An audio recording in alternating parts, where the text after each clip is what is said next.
At 49, Faye Ondrak owned $138, a pickup truck that pulled to the left on every turn, and the name of a father she had not spoken to in 23 years.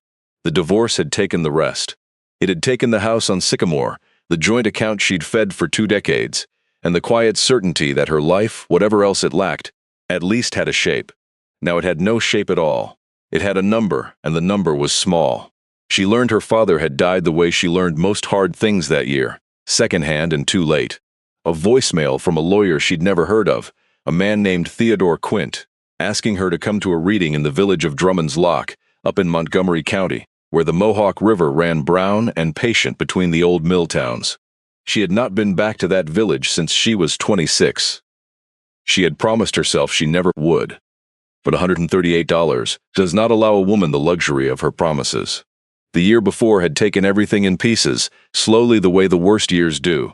Not one blow but 100. Dale had wanted out, and Dale had a lawyer who knew exactly how to want out cheaply. And Faye, who had spent 22 years of marriage being the steady one, the practical one, the one who handled things, found out too late that handling things had meant signing things, and that the things she'd signed had hollowed her own future out year by year while she wasn't looking. She had upholstered furniture for a living, and sewn boat canvas, and patched and mended, and made do the whole marriage long, and at the end of it, the man she'd done all that mending for had looked at her across a conference table and called her contribution to the household lifestyle, as if 2 decades of her hands had been a service he'd been generous to retain. She knew that language. She would hear an echo of it, days later, in another small room above a hardware store, and the echo would teach her something she did not yet know she needed to learn. She had moved into a rented room over a laundromat in Schenectady after the house sold. She had a hot plate and a window that looked at a brick wall and a job that had thinned to almost nothing because the shop she'd worked at for 19 years had closed when the old man who owned it died. At 49, she was starting over with nothing. And the thing nobody tells you about starting over with nothing at 49 is how tired you are before you even begin. She was tired all the way to the bone. She had stopped somewhere in that long winter, believing that anything good was coming. So she drove north on a gray Tuesday, in late March, the heater rattling, the fields beside the thruway still scabbed with the last dirty snow. She drove with both hands on the wheel and her jaw set, and she told herself she felt nothing, which was the same lie she'd been telling herself since the day she walked out of her father's house at 26 and did not look back. Vaclav Ondrak had been a hard man to love and a harder man to leave. He had said almost nothing the day she left. He had stood in the doorway of the lock house with his hands hanging at his sides, and he had not asked her to stay. That silence had lasted 23 years. Now would last forever. She had left at 26 over a thing that seemed enormous then, and seemed from the far side of 2 decades, almost too small to name. A young man her father had not trusted. A door slammed. Words said that could not be taken back. Most of them hers, because her father had said almost nothing, which had been the whole problem, which had always been the whole problem. She had stood in the kitchen of the lockhouse and shouted at him that he loved that canal more than he had ever loved her. That he had more to say, the jobmen and the drifters, and the strangers off the towpath, than he had ever once said to his own daughter, and her father had stood there and taken it with his hands at his sides, and his face still as the stone he lived in, and he had not denied it, and his not denying it had been the thing she could not forgive. She had married the young man within the year. The marriage to Dale had lasted long enough to fail thoroughly. Her father had not come to the wedding. She had told herself she was glad. She had been wrong about almost all of it. She did not know that yet, driving north. She would know it within the hour. The law office of Theodore Quint sat above a hardware store on the one real street the village had, between a diner with a hand-lettered sign and a library that looked like somebody's grandmother's parlor. Faye climbed the narrow stairs in her good coat, the only good thing she still owned, and she found the others already seated. Her sister Renata, 2 years older, in a cream blouse that had never seen a day of work. Renata's husband Garrett Such, a soft-handed man who sold insurance in Amsterdam and smiled like he was always closing. And a stranger she took a moment to place as her younger brother Stefan, gone fat and prosperous in the years since she'd seen him, a contractor now, with a watch that caught the light. They looked at her the way you look at a draft coming under a door. Renata managed a thin hello. Nobody stood. Faye took the empty chair at the end, the one set slightly apart, and she understood without being told that the distance was the point. Theodore Quint was an old man with reading glasses pushed up into white hair, and he had the manner of someone who had delivered too much bad news in too many small rooms. He cleared his throat. He explained the legal formalities in the flat voice lawyers use when they would rather be anywhere else. Then he came to the substance of it, and the substance was brief. Vaclav Andrak's estate, such as it was, came to a little over $290,000. There was the modest house in the village where he had moved after he retired, valued at $160,000. There was a savings account, careful and patient, that had grown to $91,000 over a lifetime of spending almost nothing on himself. There was a life insurance policy. And there was, the lawyer said, one additional property of negligible value. The house in the village went to Renata. The savings went to Stefan. The insurance split between them. Faye felt the cold begin in her chest, the same cold she'd felt 8 months earlier in a different lawyer's office, listening to a different man explain how a marriage gets divided like a yard sale. She kept her face still. She had gotten very good that year at keeping her face still. To my daughter Faye, the lawyer read, and his voice changed, slowed, as if he wanted her to catch every word. I leave the property known as Loch 9.5 on the Glen Feeder, together with the keeper's house and all its contents, known and unknown. There was a pause. Renata laughed, a small disbelieving sound, and pressed her fingers to her mouth as if to push it back in. The lawyer went on. The property carried a single condition. Faye could not sell, transfer, or develop it for a period of 18 months from the date of her father's death. After that, the lawyer said, looking at her over his glasses, it was hers to do with as she saw fit. Garrett Such let out a low whistle and shook his head, the way a man does when he's seen something both sad and funny. Stefan studied his watch, and Renata, recovering her composure, turned to Faye with a sympathy so thin you could read a newspaper through it. "Oh, Faye," she said, "the old loch. You used to talk about that place like it was a cathedral. It's just a wet stone shack on a ditch that hasn't carried a boat since before we were born. The county had it on the demolition list a few years back. Did you know that? The taxes are more than it's worth." She said it gently. That was the cruelest part. She said it gently, the way you'd tell a child the dog had run away to a farm. "But at least you'll have somewhere to go," Renata added, glancing at Faye's coat, at the worn cuffs Faye had hoped no one would notice. "Somewhere to land. That's something." Across the table, Stefan finally looked up. "We'd take it off your hands, you know," he said. "After the 18 months. Save you the trouble of dealing with it."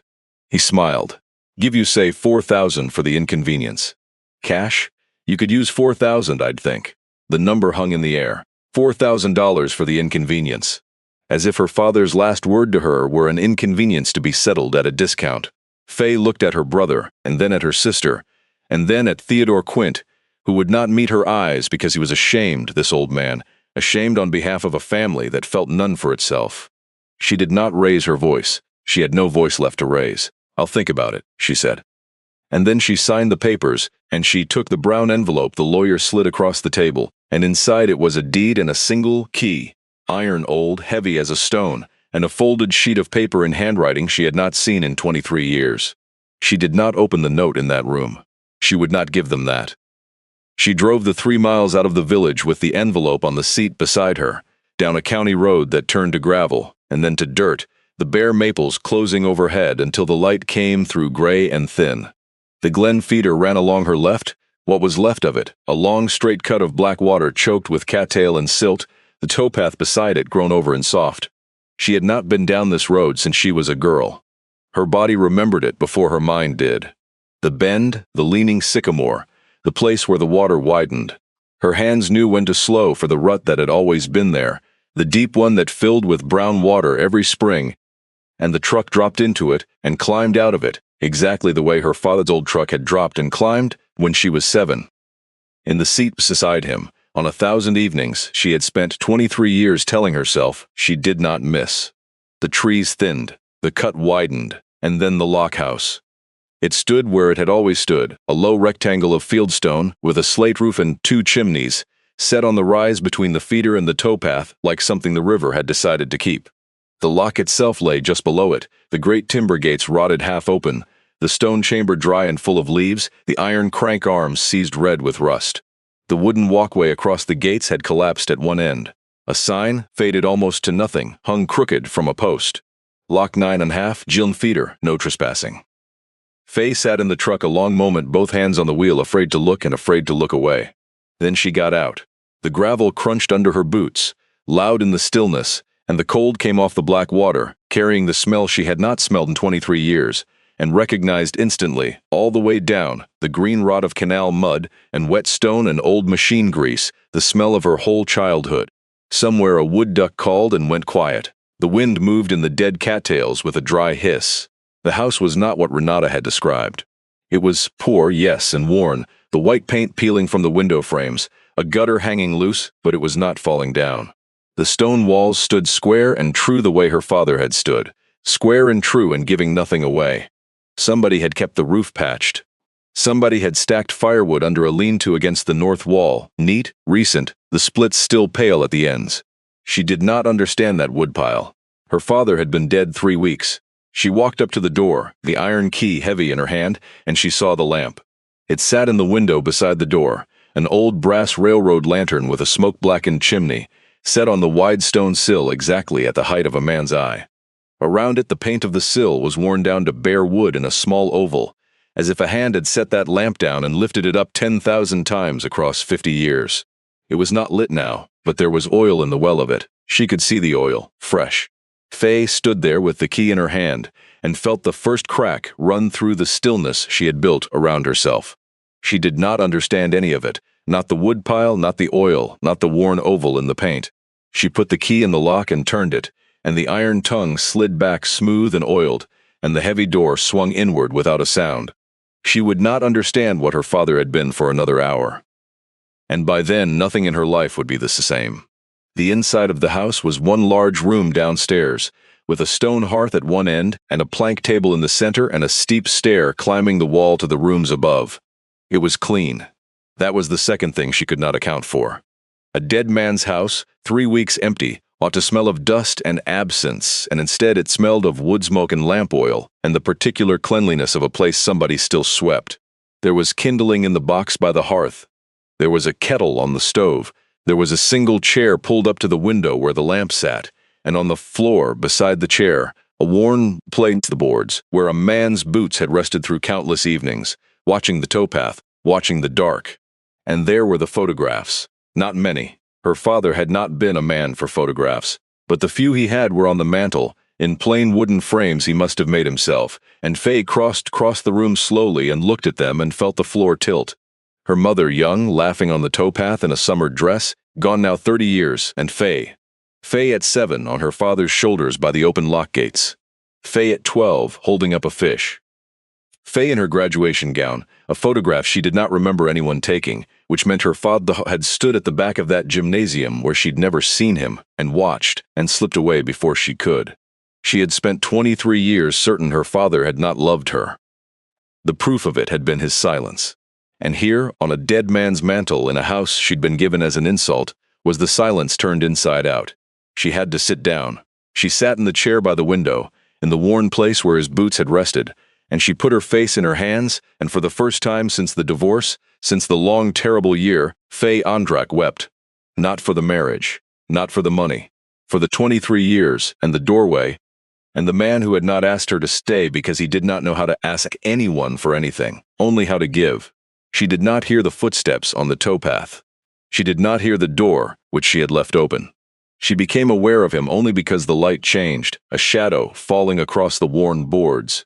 And she looked up with its face wet and saw a young man standing in the doorway with an armful of split wood and an expression of pure alarm. He was perhaps 24, lean and weathered, in a canvas coat too big for him.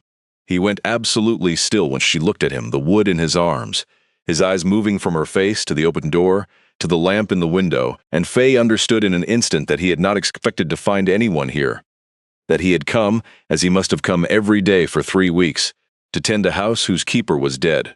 She started to speak and he flinched, and she saw then that he was watching her mouth, not her eyes. She made herself slow down. She pointed to the wood and to the box by the hearth, and she nodded, and she touched her chest and made the shape of her name with her lips, slowly. Faye. The young man set the wood down by the hearth, Carefully, the way you set down something in a house that is not yours." He stood and he touched his own chest, and from his throat came a sound, soft and shapeless, the sound of a man who had learned words with his hands and not his ears. He could not say his name, but he reached into the pocket of the big coat and brought out a stub of carpenter's pencil and a scrap of paper soft with handling, and he wrote and turned it toward her. "Val taught me, I keep the lamp." Faye looked at the 4 words for a long time. "I keep the lamp."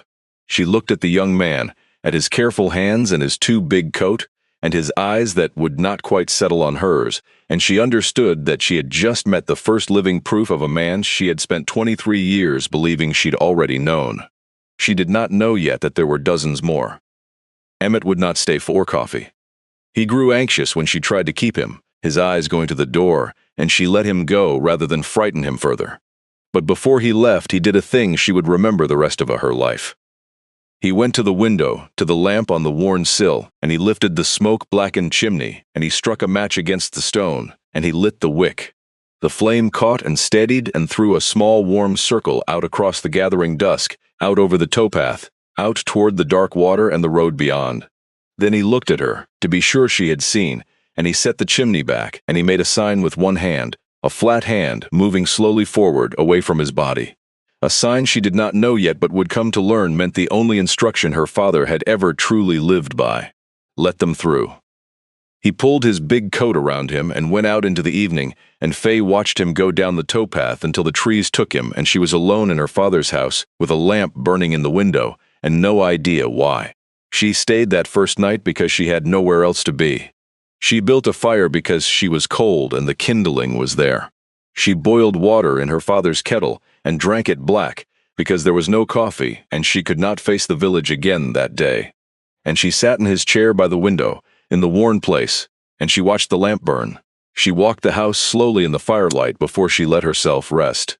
She went up the narrow stair and found the 2 small rooms under the slate roof, one her father's, narrow and bare as a monk's, the bed made tight enough to bounce a coin on, the only ornament a tin of his pipe tobacco gone hard on the sill.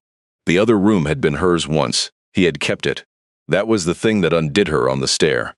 He had kept her childhood room, the iron bed, the chipped washstand, a row of her old school books still standing on the shelf where she'd left them at 16, the spines faded by 23 years of afternoon light.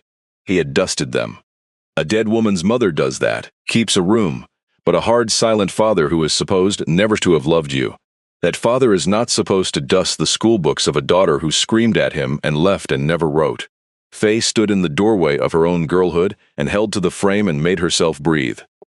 She came back down and sat again in his chair, and somewhere past midnight she finally unfolded the note Theodore Quint had handed her, the one in her father's hand, the one she would not open in front of her family. It was short.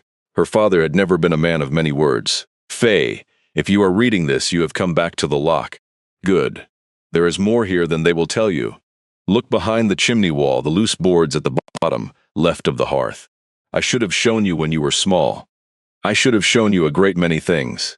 I was not good at showing. I was only good at this one thing, and I tried to do it well. Keep the lamp filled. Emmett knows how. Your father." Faye read it 3 times. Then she set it down and looked at the wall left of the hearth, the wainscoting dark with age and wood smoke, and she saw now what she had not seen before, that the boards at the bottom did not quite meet the floor the way the others did, that there was a seam, a faint pale line where 100 openings had worn the grime away. But she did not open it that night. She was bone-tired and afraid in a way she could not name, and some part of her knew, the way you know about deep water, that once she opened that wall there would be no closing it again. So she banked the fire and climbed the narrow stair and lay down in the small bedroom under the slate roof, in a bed her father had made, and she slept the first whole night she had slept in 8 months, with the lamp burning below her in the window and the black water moving slow and patient in the dark. Before we go any further, if a story like this one means something to you, take 1 second to subscribe and tell us in the comments where you're watching from tonight. There are people all over the world keeping a lamp in a window for someone, and we'd like to know where you are. Now, back to Faye and the wall left of the hearth. She opened it in the morning, in the gray light with the fire rebuilt and the kettle on. She knelt on the cold boards and worked her fingers into the seam, and the lower section of wainscoting came away in her hands, smooth on hidden hinges her father had cut and fitted so well she'd never have found them if he hadn't told her. Behind the wall was a shallow cavity in the stone, dry, lined with cedar, the way a man lines a place meant to keep something safe for a long time. Inside were two things. The first was a wooden box, a cigar box gone soft at the corners, and when she lifted the lid it was full, packed full, of letters. Envelopes of every age and color, some yellowed brittle, some no older than a year, addressed in 100 different hands to Mr. V. Ondrak, Lock 9 on half, Glen Feeder, Drummond's Lock, New York. Dozens of them, more than dozen. The second was a ledger. It was a thick book bound in black canvas gone gray at the spine, the kind of account book a canal company would have issued its lock tenders 100 years ago. And across the front, in her father's careful block printing, was written one word: Lockages. Faye lifted it out and sat back on her heels on the cold floor and opened it across her knees, and she began in the gray morning light to learn who her father had been. The first pages were exactly what the cover promised: columns and dates, and the names of boats and barges, the official record a lockkeeper kept, decades of it, going back to before she was born, the small daily bookkeeping of a man whose job was to raise and lower the water and let the traffic through. Vessel, cargo up, time down, toll collected. Page after page of it, the patient arithmetic of a working life. But her father had kept two records in the same book, and the second one lived in the margins. Besides certain entries in a smaller hand, he had written other things. Not boats, people, and not tolls collected, but tolls he had not collected, marked with a small symbol she came to recognize, a flat line with an arrow, the written form of the sign Emmett had made in the doorway. Let them through. She read the margins, and the margins told a different history of that lock than the one the company had paid him to keep. October 1971. Family on the Mercer barge, 4 children, engine gone, no money for the lockage and no money for food. Locked them through free. Mrs. Mercer would not take the bread, so I left it on the deck and looked away. The flat line, the arrow, March 1974. Young fellow walking the towpath in the snow, half froze, would not say where he was going or where he was from. Slept by the hearth 2 nights, fed him, gave him my old coat. He left before light and did not say goodbye, which was all right. Some of them can't. Let them through. There were hundreds of them. Faye turned the pages and the years went by and the river of small mercies went on. A barge family wintered over, a runaway girl put on the morning train to her grandmother with the fare out of his own pocket. A veteran who came back 3 springs in a row and slept in the lean-to and was never asked to explain himself. A man teaching a deaf boy named Emmett, found sleeping in the dry lock chamber at 14, hungry, signing to no one, teaching him letters and woodwork and how to fill a lamp, over 10 patient years, the entries growing warmer as the boy grew up. Emmett came on. Emmett split the whole north cord today and stacked it square. Emmett is a better man than I am. I have left it so the lamp is his to keep when I am gone. Some of the entries were a single line and held a whole life inside it. November 1981. The Conlon woman again, 3rd time this year, with the 2 little ones and the bruise she will not talk about. Locked them through quiet after dark so no one on the road would see. Gave her the address in Utica.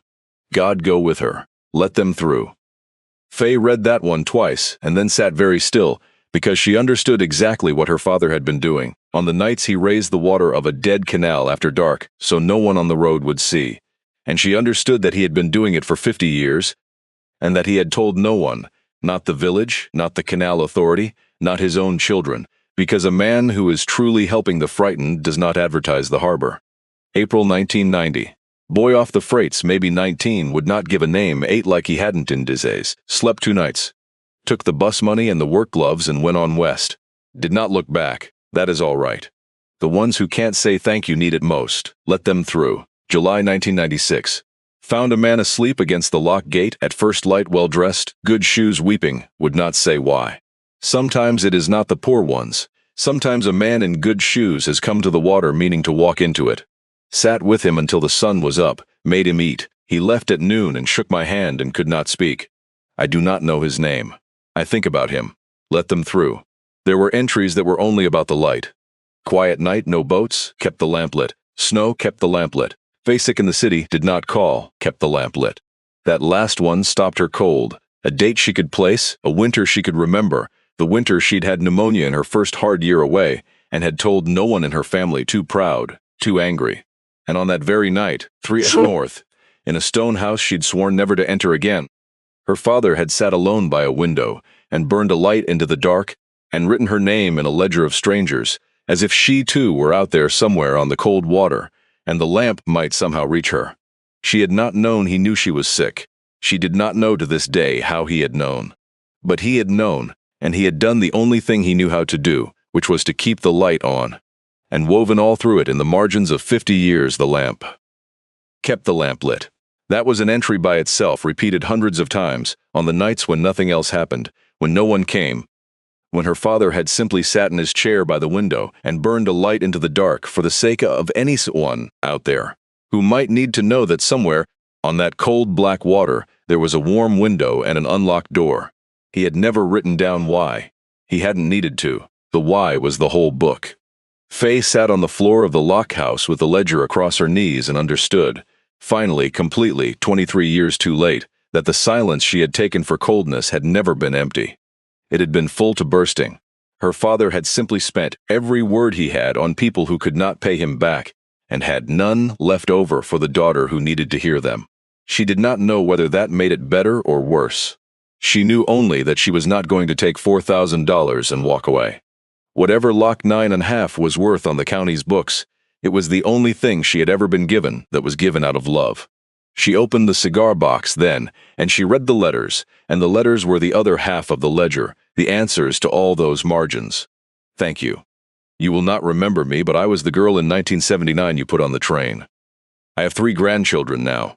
I have told them about the man at the lock. Thank you. The barge boy you fed in the snow. I am 60 years old, and I have kept your coat. Thank you. Thank you. Decades of thank you from people scattered across the whole country. All of them writing to the same dim stone house on the same forgotten ditch. All of them carrying one man's quiet kindness through their lives like a coal kept alive in the ash. One letter she read 4 times. It was newer than most. The paper still white, the hand a young woman's. I don't know if you will ever see this, it began, but I have to write it down somewhere. 11 years ago you found me on the towpath in November. I had nowhere to go and I had decided some things I will not write here. You did not ask me anything. You made me soup and you let me sleep, and in the morning you drove me to my aunt's in Rome, and you put $40 in my coat pocket when you thought I wasn't looking. My daughter is 10 now. I never told you I named her after the only person who was kind to me the worst week of my life and never asked for one thing back. I named her Val. She made the honor roll this year. I wanted you to know there is a girl on the honor roll because of a light you left on. Faye set that letter down on the plank table and pressed her hand flat over it, as if she could keep the warmth of it from escaping, and she understood that somewhere out in the world there were people walking around alive and whole and named for her father, who had no idea the man had ever had a daughter of his own. The thought did not make her jealous, which surprised her. It made her proud. It was the first time in a year she had felt proud of anything, and it was on behalf of the man she had spent half her life refusing to forgive. She was still reading when she heard the first car on the gravel. It was the diner woman, as it turned out, a stout, sharp-eyed woman of 70 named Lottie Brunn, who ran the place with a hand-lettered sign, and she came up the towpath with a covered dish and the certainty of someone who had walked this path many times.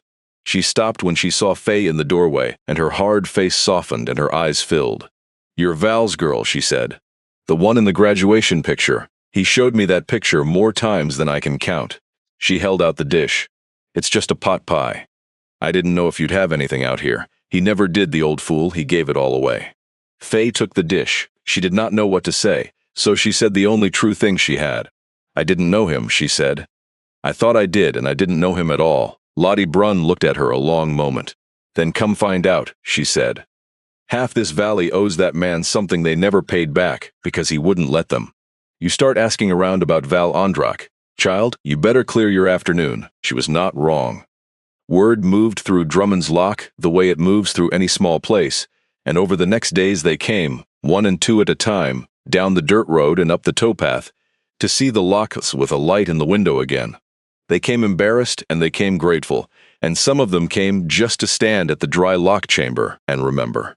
an old man named Hollis who had run barges in the last years before the feeder closed, and who told Faye, his voice breaking, that Val Ondrak had locked his family through free for a whole bad winter in 1968 and never once mentioned it again. A woman in her 50s, who had been the runaway girl on the morning train, who had driven 2 hours when she heard, who stood in the doorway and could not come in. The village librarian, a soft-spoken woman named Camille, who told Faye that for 30 years a money order had arrived at the library every December, anonymous, exactly enough to cover the heating bill, and had stopped arriving 3 weeks ago, and now they all knew why. A man named Pruitt came who owned the gas station out on the state road. A hard, practical man not given to feeling, and he stood at the chamber a long while with his cap in his hands before he could say it. He told Faye he had been the 19-year-old off the freights in 1990, the one in the ledger who took the bus money and the gloves and went west and did not look back. He had gone west and made something of himself and come home 20 years later and never told a soul where the start of it came from. He had driven past this dirt road 10,000 times. He had never once been able to make himself turn down it because some debts are too large to look at directly.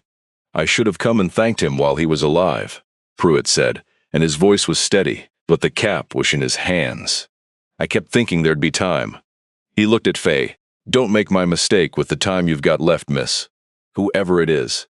He looked at the lamp. Don't make my mistake. A woman came who would not give the name she went by now, only the name from the ledger, the Conlon woman, the one with the 2 little ones and the bruise, locked through quiet after dark in 1981 so no one on the road would see. Conlon had been her married name then, the name on the door she ran from, and she had buried it the way you bury a thing that nearly buried you. The 2 little ones were grown now, she said, grown and safe and far away and good, and they did not remember the lock. They had been too small, and she had never told them. Because how do you tell your children that a stranger at a dead canal once raised the whole black weight of the water in the dark so their father would not see which way you'd gone? She had read about Val's death in the paper. She had come 300 miles. She did not stay an hour.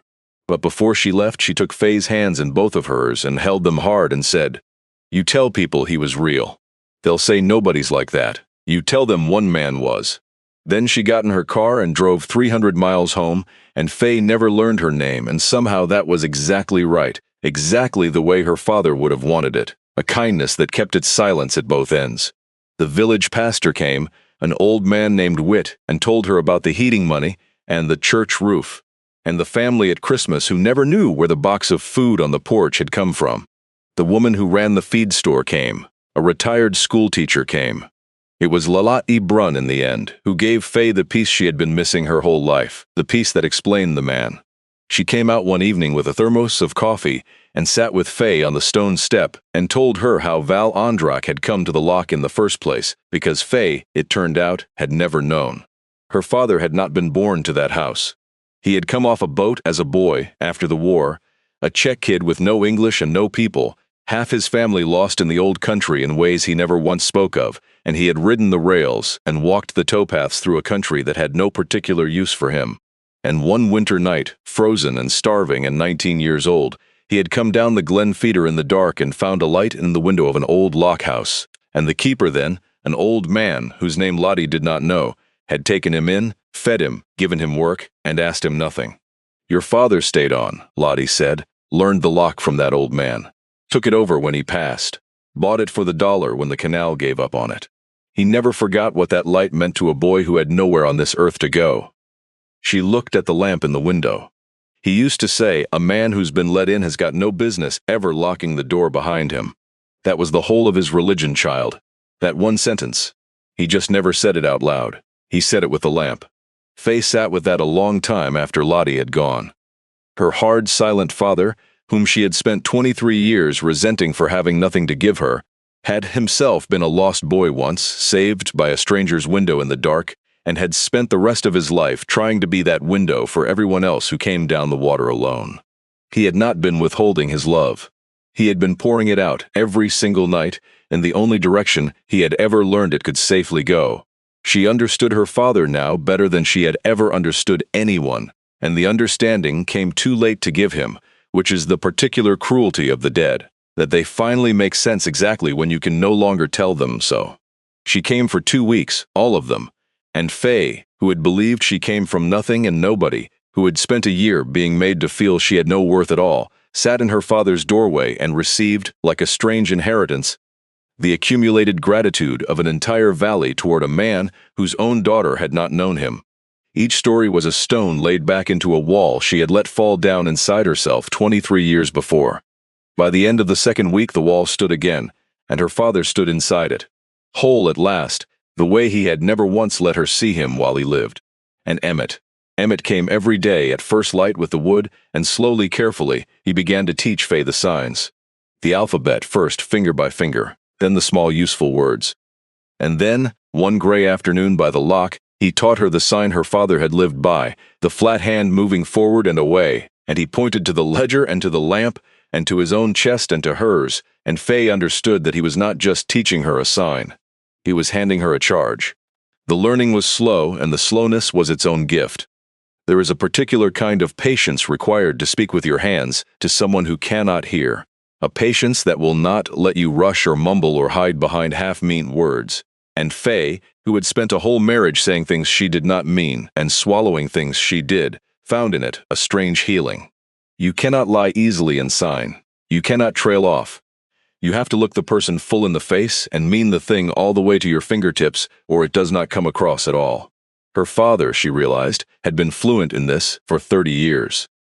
The hardest, most silent man she had ever known had spent 3 decades learning to speak the one language in the world that does not permit you to be vague.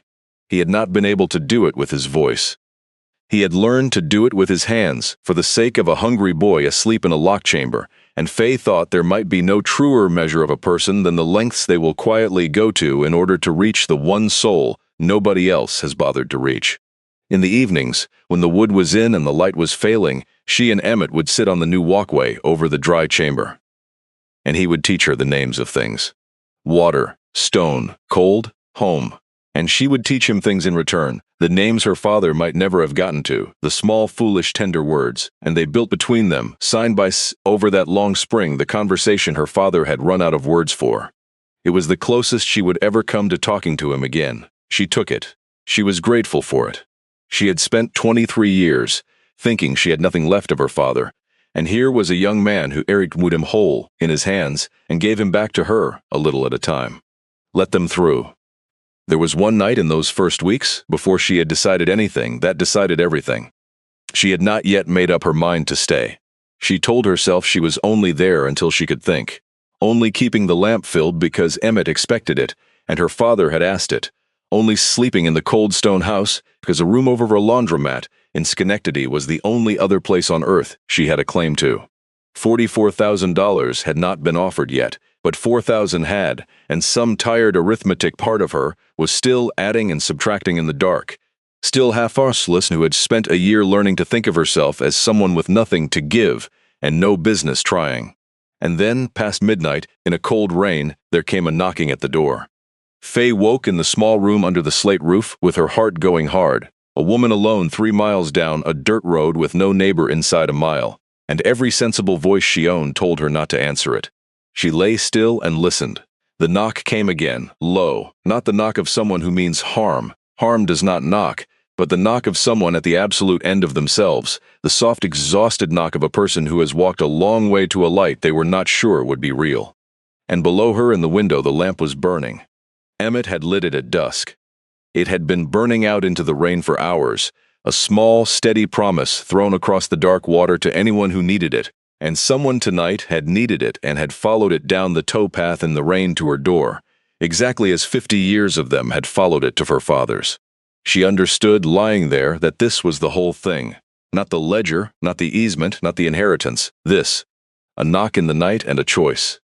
Her father had answered it 10,000 times. Half the valley was alive and safe and whole, because an immigrant boy turned old man had gotten up out of a warm bed on cold rainy nights for 50 years and opened a door he had every sensible reason to keep shut. The lamp in the window was not a decoration. It was a promise, and a promise you do not intend to keep is the cruelest light there is, because it brings the lost ones in close and then lets them stand in the rain.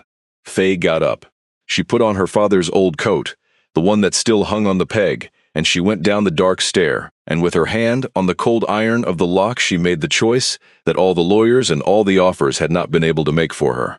She opened the door. It was a young man, soaked through, shaking, maybe 20, with a garbage bag of belongings and the wide, careful eyes of someone used to being turned away. He had been walking since the bus let him out in the village hours ago. Somebody at the diner, somebody had told him there was an old lockhouse down the feeder where a person could get out of the weather and no questions asked. He had thought it was a story. He had followed the light anyway, because the light was the only thing he had left to follow. Faye looked at him standing in the rain, and she thought of Emmett at 14 in the dry lock chamber, and the Barge family in the snow, and a Czech boy 19 and frozen finding a window lit a lifetime ago. And she thought of her own self 8 months back, soaked through in a different way, knocking at the door of a marriage that had already decided not to answer. And she stood aside, and she opened the door the whole way, and she said the only words there were to say. "Come in out of the rain. There's a fire." She fed him at the plank table and put him by the hearth in dry blankets and did not ask him a single question he did not offer. And in the mornings she drove him to the county office that could actually help him and sat with him while he filled the forms. And then she came home to the lockhouse, and she did not do any more arithmetic in the dark, not that night and not ever again. The $4,000, the $44,000 that would come later, the clean exit, the fresh start somewhere, far from cold stone and endless work, all of it had quietly stopped being a question. You cannot keep a lamp in a window and also be a person looking for the door out. She had answered the knock. That made her the keeper. Everything after that was only detail.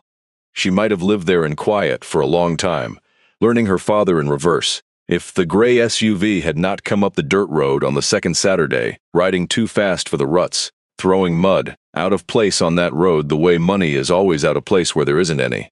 There were 2 men in it, one she knew. Her brother-in-law, Garrett Such, in a barn coat that had never seen a barn, smiling his closing smile. The other was a stranger, younger and harder, in an expensive vest and good boots that had never been dirty, and he came up the path looking at the lockhouse and the dry chamber and the long, straight cut of black water with the frank appraising look of a man pricing a thing he intends to own. He introduced himself as Curtis Devlin. He said he was a developer. He said it the way some men say they are a doctor, expecting it to change the temperature of the room. "Mrs. Ondrak," he said, getting her name wrong on purpose, the way men like him do to put you a half step behind. "I'll be direct, because I respect your time. This stretch of the feeder where it meets the river, it's the last undeveloped deep water frontage in 12 miles. My group wants to put in a private marina. Slips, a clubhouse, the works." He gestured at the dead canal as if he could already see the boats. "Now, your sister and her husband have been good enough to help me understand the family situation. And I think we can make this very simple and very good for you." Faye said nothing. She had learned silence from a master. The number Curtis Devlin named was $44,000. He named it the way men like him name a number, slowly, watching her face for the moment the size of it took her breath. $44,000 for a wet stone shack on a the county had once marked for demolition.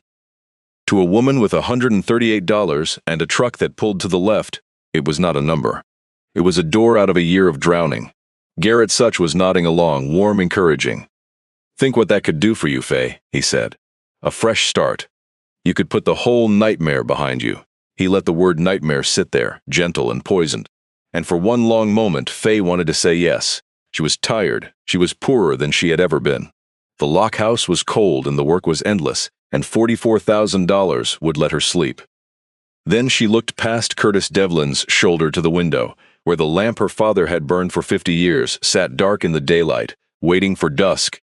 And she looked at the worn oval in the paint of the sill, where 10,000 kindnesses had set it down and lifted it up. And she heard herself say the thing she did not fully understand yet but knew, all the way down, to be true. "It's not for sale."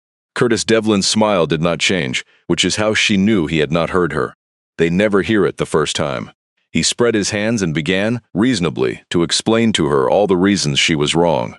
The taxes, the wetlands rules that would only get stricter, the 18-month clause which his lawyers had looked at, and which, he assured her, presented no real obstacle, only a delay. He talked about easements and access, and the way these things had of getting complicated and expensive for a person on her own. And, under the reasonable words, she heard the old music, plainly, the music of a man explaining to a tired woman that her resistance was a kind of foolishness she would come to regret. He knew about the restriction. She would understand that only later, turning the afternoon over in the dark. But he had known all along. A developer who wants deep water frontage does not arrive without running the title, and the title had told him there was some old conservation language on the parcel, some heritage paperwork, the kind of thing his lawyers saw as an obstacle and not a wall. Because to a man like Curtis Devlin, every restriction had a price, and every easement a loophole, every land trust a board that could be lobbied, and every grieving heir a signature that could be bought. His whole plan turned on one thing. He needed the title first. Get the deed into his company's name. Cheap, from a confused woman who did not understand what she was holding, and then bring the money and the lawyers to bear on the restriction afterward, from the inside, from a position of ownership, the way it was always done. The $44,000 was not a price for the land. It was the cost of a foot in the door. What he could not afford, what would end him before he began, was a woman who understood exactly what she held, and would not let go of the deed for any number he could name. And when reason did not move her, he changed key the way they always do. He mentioned, casually, almost kindly, that her late father's records were not entirely in order, that there were questions about unpaid tolls going back decades, sums the Canal Authority might technically still be owed, sums that could become the responsibility of the estate, of her, and that a smart person facing that kind of exposure would be glad of a clean offer and a clean exit while one was still on the table. He was threatening her with the ledger. With the very book that recorded her father's goodness, Curtis Devlin was threatening to call it debt. He did not know what was in the ledger. That was the thing she understood, watching his smooth face. He did not know about the margins, the Barge families, the runaway girl, the Conlon woman, the man in good shoes by the lock gate at dawn. He had heard the word ledger from her brother and her sister and assumed, because it was the only thing his kind could assume, that a book of accounts must be a book of debts, that any record a poor man keeps must be a record of what he is owed. It had not occurred to Curtis Devlin, it could not occur to him, that a man might keep a careful 50-year account of nothing but what he had given away and never once asked back. The ledger was the thing he meant to use against her, and the ledger was the very thing that would destroy him, and he did not know it, and Faye did, and for one strange floating moment she almost felt sorry for him. Garrett Such looked away when his client said it. He had the grace, at least, to look away. Faye Ondrak stood in the doorway of the cold stone house, in her worn coat, with $138 to her name. And she felt something she had not felt in a year, something she'd thought the divorce had taken along with everything else. She felt steady. She thought of the Barge family in the snow. She thought of the runaway girl on the train. She thought of Emmett, at 14, hungry, asleep in the dry lock chamber, signing to no one, and of the man who had taught him letters over 10 patient years and had left it so the lamp would be his. I said it's not for sale, she told them, and now I'd like you off my father's land. Curtis Devlin's smile finally went out. He looked at her for a moment with the flat eyes of a man recalculating. And then he said, pleasantly, that she should take some time, that he'd be in touch, that he was a patient man. He was not. Men like him are never patient. But he turned and walked back down the path to the gray SUV with Garrett Such hurrying behind, and Faye stood in the doorway and watched them go, and she was shaking. But she did not move until the mud had settled on the road again. Then she went inside, and she sat down with the ledger, and for the first time she was afraid not of her father's silence, but of losing what it had built. Here is the part the men in the SUV did not know. Here is the part Curtis Devlin's lawyers, for all their looking, had not looked far enough to find. Stay with me, because what Vaclav Ondrak had done with the last clear years of his life is the reason a story like this can still end the way it should. And if you believe, as I do, that quiet goodness ought to be able to protect itself, do one small thing right now. Subscribe and leave a single word in the comments. The word is through. Just that, through, so we know you're still on the towpath with Faye. Now, back to the lock and the thing her father had hidden in plain sight. It was Camille, the librarian, who found the first thread, because librarians are the last people in America who know how to find anything. Faye had gone to her not knowing where else to turn, the ledger heavy in a canvas bag, the threat of the unpaid tolls sitting in her chest like a swallowed stone.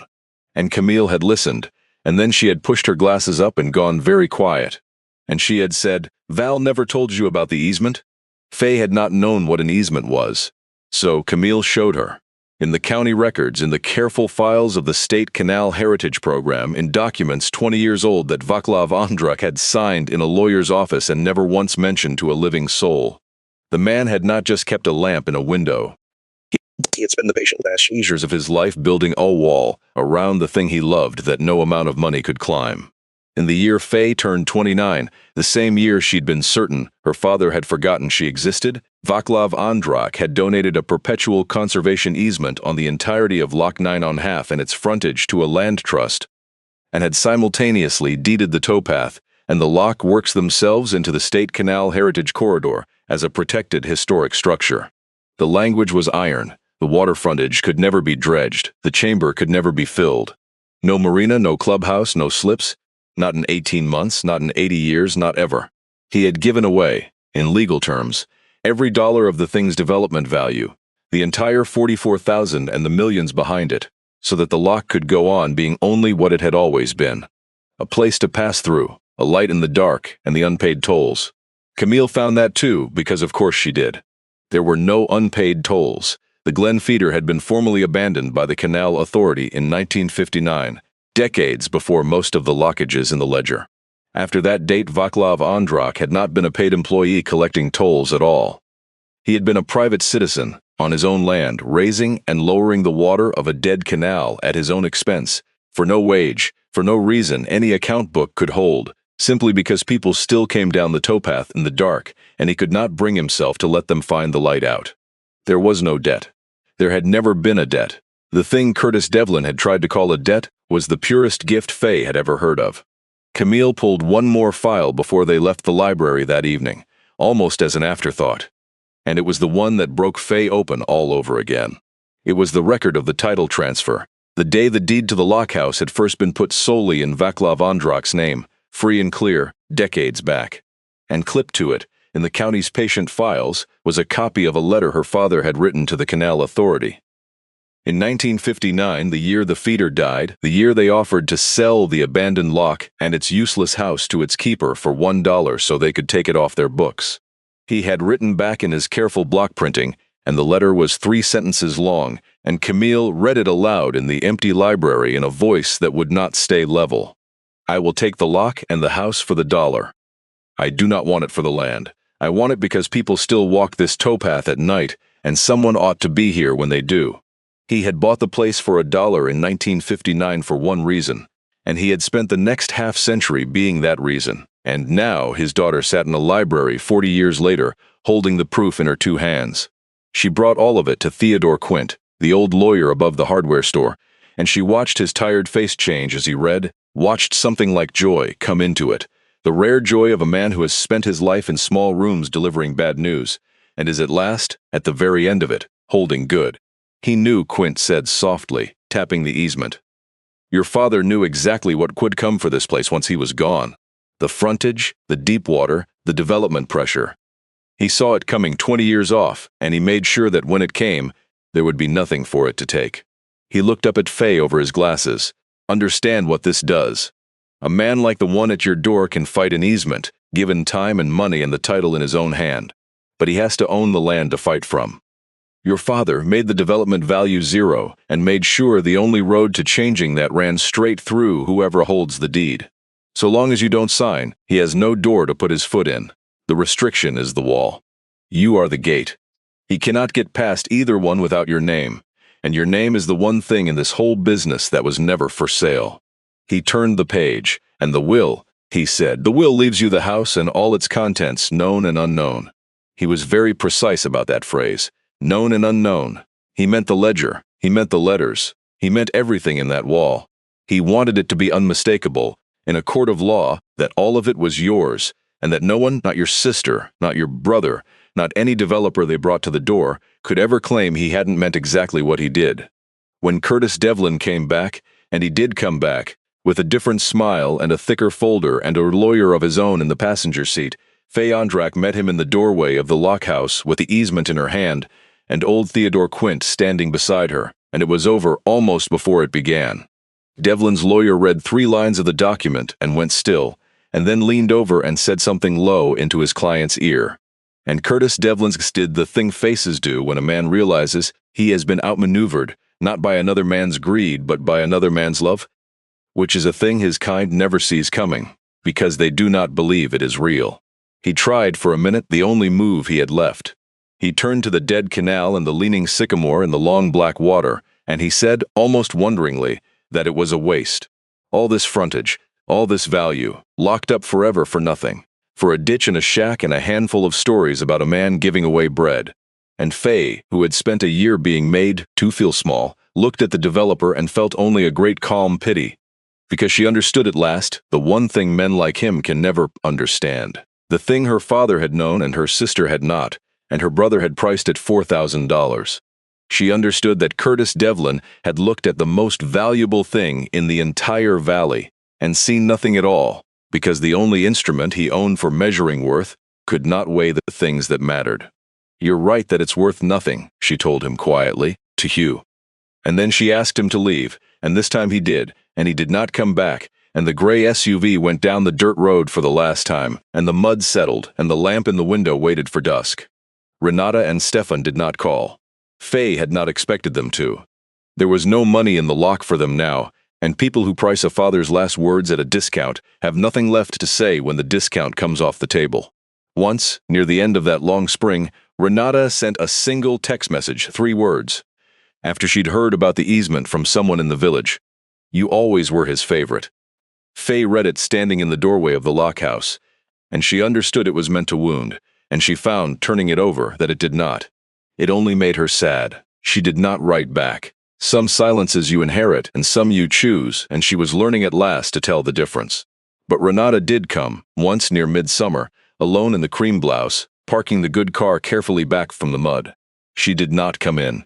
She stood at the edge of the dry lock chamber with her arms folded and looked at the place a long time, at the patched roof and the painted window frames and the lamp dark on the sill waiting for dusk, and Faye, watching from the door, saw something move across her sister's face that she had not expected to see, something that was not greed and was not triumph. It looked for a moment like grief. They were quiet together at the chamber for a while. Then Renata said, not turning around, that she had never known about any of it. "The bargeman, the letters, the boy he taught to sign," she said it almost angrily, "the way you say a thing that hurts. He never told us either," she said. "You think you were the only one he was silent with. At least he gave you the lock. He gave me a house and a savings account and 49 years of never once knowing what was going on behind his face." She looked at Faye then, and her eyes were wet, and her voice was bitter and small. "I priced it at 4,000, because that's what I thought it was worth," she said. "Because that's what I thought he thought I was worth. A clean number. A thing you settle." She wiped her eyes hard with the back of her hand, angry at the tears. "Don't you dare feel sorry for me," she said, and got back in the good car and drove away. She did not come again. But Faye understood her sister a little better after that, and understood that there is more than one way to be left standing outside a lit window in the dark, and that her father, for all his goodness, had failed his own children in the one place he could never find the words, and that this too was part of what she had inherited, the gift and the wound bound up together, and that she could choose, going forward, which of the two she would hand on. The 18 months passed. They passed in work, the good hard work of hands that Faye had always known how to do, the work the divorce and the long drowning year had made her forget she was good at. She patched the gutter and scraped the window frames and painted them white again, leaving only the worn oval on the sill untouched, because some things you do not paint over. She and Emmett rebuilt the collapsed walkway across the lock gates, board by board, her hands learning his signs as they worked, his careful, patient signs that were her father's voice speaking to her at last through the only student he'd ever fully taught. By midsummer she could hold a whole conversation in the air between them, and the first long one they had, sitting on the new walkway with their feet over the dry chamber, was about Val. And Emmett told her, sign by sign, the things she had needed most to hear, and had thought she never would. "He looked for you," Emmett signed, "every year. He drove to the city. He found out where you worked. He never went in. He said he had given away his words to people who needed them more, and had none good enough left for you, and that you deserved better than the broken ones he had. He said when he was gone the lock would say it for him. He said you would understand." Faye sat with that a long time, the summer light on the water. swallows working the air over the chamber. Then she signed back, slowly getting it right. "I understand," she signed. "Tell him I understand." And Emmett, who could not hear and could not say it, looked at the lamp in the window and made the only answer there was, the flat hand moving forward, away, into the open air. Let them through. The first winter taught her the rest of it. She had thought she understood the work, the painting and the patching, the daily wood. She had not understood the nights. When the snow came down the feeder in January, sideways, hissing on the black water before it froze, and the cold came up through the stone floor and into her bones, she finally understood the deepest line in the whole ledger. The one repeated more than any other. The one that had seemed, in the warmth of spring, almost too simple to mean anything. Kept the lamp lit. She understood now what it cost. It is one thing to leave a light burning on a soft evening. It is another to get up at 2 in the morning in a dead cold house and trim a wick and fill an oil well with stiff hands. For no one, for the mere chance of someone, night after night for 50 years, when every reasonable bone in your body is telling you to let it go out, that no one is coming, that no one will know, that you can sleep. Her father had not let it go out, not once in 50 years. And on the worst night of that first winter, when the wind came down off the river like something with a grudge and the lamp guttered, and Faye stood over it at 3 in the morning, shaking with cold, coaxing the small flame back, she finally wept for him properly. Not the stunned tears of the spring, but the deep ones, because she knew now exactly what he had done. Every night, alone, all those years, and what it had cost him, and that he had counted the cost worth paying for the sake of strangers who would never know his name. She got the flame steady. She set the chimney back. She did not let it go out. And in the steadying of that one small light against that one black night, she became, fully and finally, her father's daughter, which was the only inheritance she had ever truly wanted and the one she'd been told she would never get. When the 18 months were up, Theodore Quint called to tell her the clause had lifted, that she was free now to sell, transfer, develop, do with the place exactly as she saw fit. He said it carefully, the old man, because he did not know what she would do, because $44,000 is a great deal of money to a woman who has none, and the offer, he reminded her gently, might still be made again by someone, someday. Faye thanked him, and then she did the only thing she had ever truly wanted to do since the morning she'd opened the wall left of the hearth. She got the ledger down from the cedar-lined cavity, the thick black book with lockages on the cover, and 50 years of mercy in the margins, and she carried it to the plank table, and she opened it to the first blank page after her father's last entry. His last entry was dated 3 weeks before he died, in a hand grown shaky at the end. Kept the lamp lit. The flat line, the arrow. The same 3 words he had written 10,000 times, the last thing he ever recorded. A light burned into the dark for no one and everyone. Faye took up the pen, and on the first blank line in her own hand, she wrote the date, and then she wrote her name. Faye Ondrak, keeper. And then, because some things have to be said even by people who were raised never to say them, she added one line of her own. Lock 9.5 remains open. All who come may pass. The lamp stays in the window. This is the inheritance. And under it the flat line and the arrow. Let them through. She did not sell the lock. She never would. Instead, with the easement protecting the land and a small grant Camille helped her chase down from the heritage corridor, Faye Ondrak made of that poor stone house the thing her father had quietly made of it for 50 years, and made of it more besides, out in the open now with no margins to hide it in. She fixed up the 2 rooms above and the lean-to below, and she let it be known, the way such things become known in a small place, that there was a warm window and an unlocked door at the end of the dirt road for anyone who needed to pass through a hard stretch of their own dark water. A barge family come on hard times, a young person aged out of foster care with nowhere to land, the way she herself had once had nowhere to land. A woman walking out of a marriage with $138 and a truck that pulled to the left, who needed only a season of safety to remember her own hands. The work was endless, and the work was good. She learned, that first full year, the truth her father had known and never said, that a place like the Lock does not let you stay sad, because there is always a gutter to hang, or a gate to mend, or wood to get in before the snow, and the body that is busy mending a house slowly mends the person inside it. Pruitt from the gas station took to coming out on Sundays to help with the heavy work, paying back across 40 years a debt no one had ever asked him to pay, and he and Emmett rebuilt the lower lock gate over one long summer while Faye sewed new canvas for the lean-to-door on her mother's old machine, and the three of them would break at noon and eat at the plank table and not say much, and the not saying much was, she understood now, its own kind of family, the only kind her father had ever known how to make. Hollis the old bargeman willed her his charts of the feeder before he died that winter. Lottie Brunn sent a pot pie out every Friday and would not be thanked for it.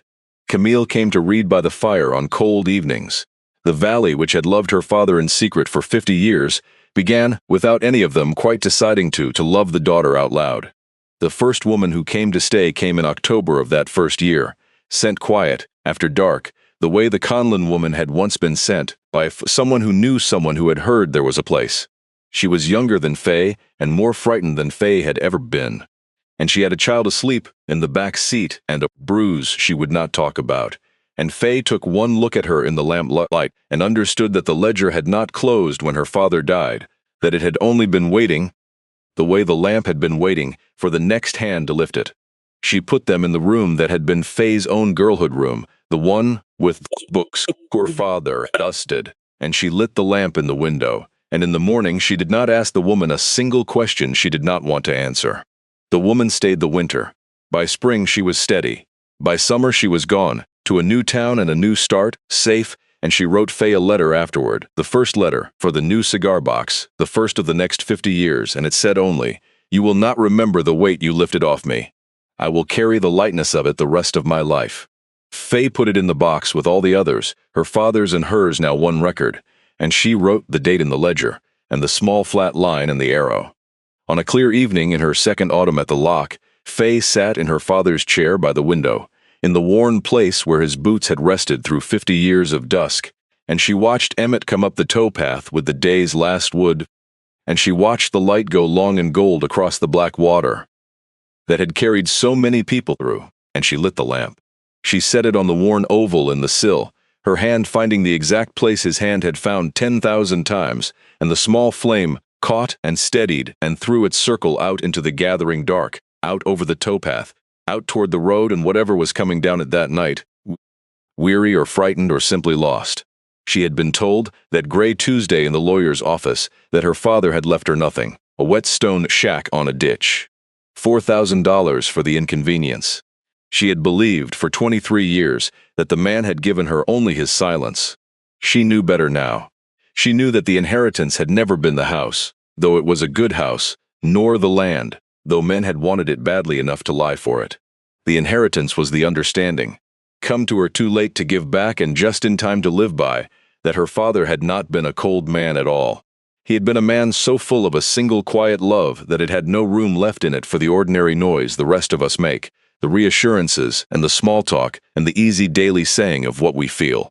He had loved the way a lamp loves, by burning steadily all night, asking nothing, for anyone at all who happened to be out there in the dark. She had wanted, all her childhood, for him to turn that light on her. She understood now that he never had to. She had been standing inside the light the whole time. They all had, the whole valley had. That was the kind of man he was, and she had spent half her life too close to the flame to see that she's warm. She knew that a legacy is not the money that runs out, or the house that ages, or the frontage a developer prices by the foot.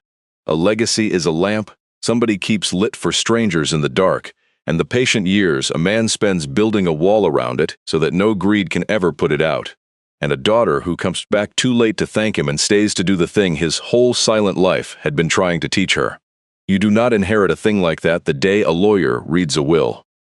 You inherit it the day you finally pick up the lamp yourself and feel how light it is and how heavy, and understand that it was never really yours to keep, only yours to carry forward and hand on, the way it had been handed to you. The lamp stays in the window, the door stays unlocked, and to everyone who ever came down that long dark water with nowhere left to go, the lock keeper's only word, her father's only word, now hers, let them through.